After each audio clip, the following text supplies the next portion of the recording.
à toutes et tous, chers amis, chers camarades. Aujourd'hui, 14 juillet,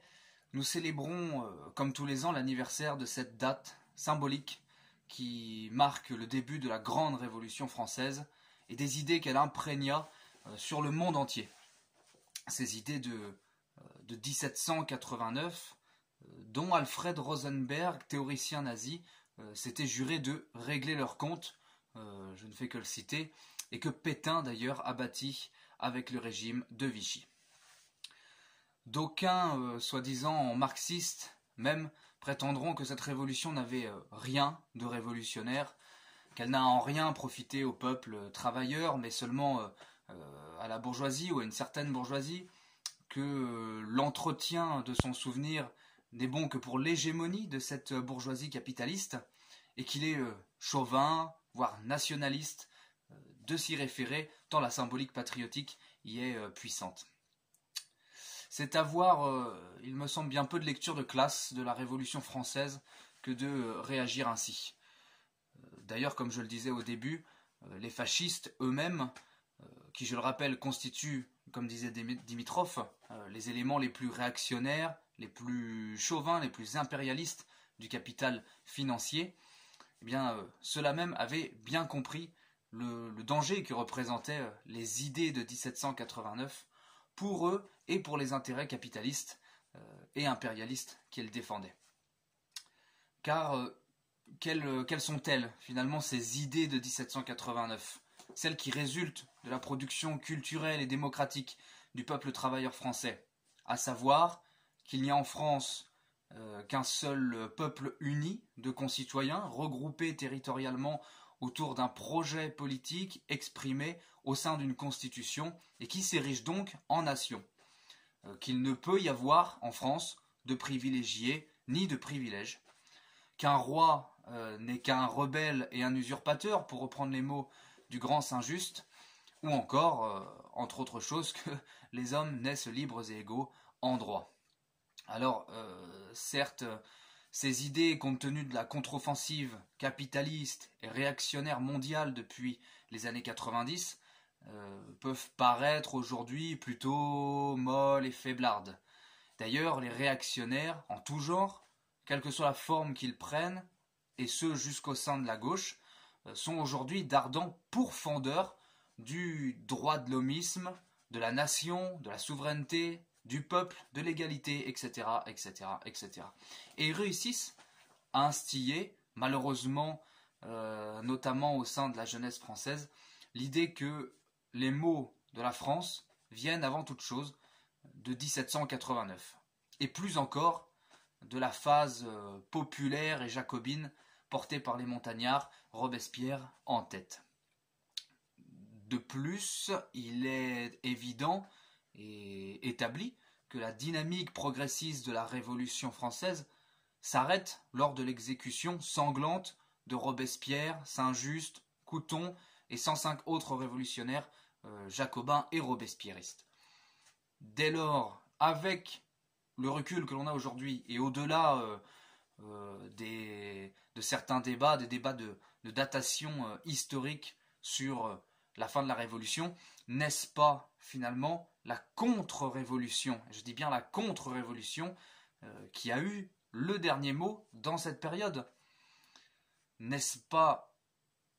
elle-même qui mène au retour progressif, à cette époque donc, des traîtres et des corrompus, à l'établissement de nouveaux privilèges, et finalement qui crée le terreau idéal à l'avènement du coup d'État militaire de Napoléon Bonaparte, et au bout donc d'une restauration monarchique à peine déguisée. Cette contre-révolution ne s'exprimait-elle pas aussi déjà avant 1794, quand les députés bourgeois et grands propriétaires de la Convention exprimaient leur souhait que s'arrête la Révolution une fois son paroxysme atteint, alors c'est-à-dire une fois que leur pouvoir fut bien établi. Et avant, d'ailleurs, qu'elle ne s'écroule sur elle-même et n'engendre d'innombrables malheurs, c'est-à-dire leur renversement par le peuple travailleur, et avant tout par l'embryon de classe ouvrière que constituaient les sans-culottes qui vivaient dans les faubourgs parisiens notamment, et qui s'agitaient un peu trop au goût des propriétaires. On pourrait multiplier les exemples historiques pour démontrer que ce n'est pas la Révolution française qui est à l'origine des maux de notre pays et de notre peuple, mais bien la contre-révolution bourgeoise et aristocrate qui n'a jamais accepté la révolution et qui lutte à mort contre son développement, contre les perspectives de progrès et contre l'aboutissement sincère des promesses de liberté, d'égalité et de fraternité que ce développement donc social, matériel, culturel et même spirituel amène inévitablement. Il serait donc de bon ton pour de nombreux soi-disant marxistes, mais pas que, de cesser de cracher à tout va sur la Révolution française, ni de se retrouver dans les rangs opportunistes détenant ici et là de rassemblements du type contre 14 juillet, qui en réalité, ces tenants-là, haïssent les principes de république, de démocratie, d'universalisme, ou encore de nation et de souveraineté, et ne surfent sur une symbolique révolutionnaire que pour mieux en finir, eux aussi, avec les idées de 1789. La barricade, elle n'a que deux côtés. Et il est historiquement clair que la Révolution française et un théoricien nazi comme Rosenberg ne se trouvent pas du même côté. C'est ce qu'avait d'ailleurs bien compris le Parti communiste français à son époque. Et il y a tout juste, aujourd'hui même, 85 ans, en participant avec la SFIO et le Parti radical, et de nombreux concitoyens et concitoyennes, aux assises de la paix et de la liberté, qui fut l'acte fondateur du Front populaire qui unira plus tard ces partis, ainsi que la CGT réunifiée, et des dizaines d'organisations et d'associations progressistes et patriotes. C'est effectivement le 14 juillet 1935, lors de ce grand meeting au stade Buffalo,